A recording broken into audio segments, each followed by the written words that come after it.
Et sur place, les opérations de secours vont se poursuivre toute la journée, des personnes étant toujours coincées sous les décombres. Nous étions en ligne un peu plus tôt avec le secrétaire général de la Croix-Rouge libanaise, Georges Kétané. On l'écoute.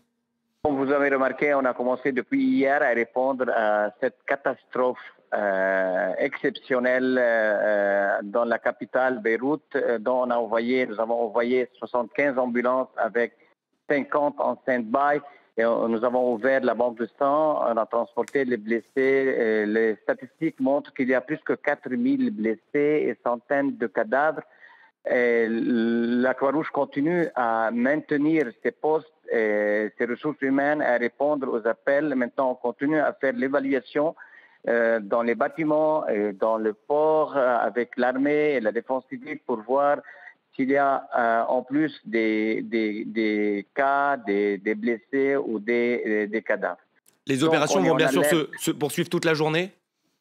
Oui, bien sûr, ça continue au port de Beyrouth. Nous avons ouvert des postes aussi, pas vu la catastrophe exceptionnelle, comme je vous ai dit, au niveau des bâtiments, au niveau de rues. C'est la première fois en tant que secrétaire général que j'ai répondu à une catastrophe exceptionnelle que j'ai pas vue depuis des dizaines d'années. Dans quel état sont les hôpitaux et la ville d'une manière plus large? Vous l'avez dit, c'est du jamais vu à Les- Beyrouth. les- oui, les hôpitaux, c'était très plein. Il n'y a pas de place pour les blessés. Il y a des hôpitaux qui ont eu des dégâts vu les explosions. Donc, on a transféré des cas des hôpitaux vers les autres hôpitaux en coordination avec le ministère de la Santé.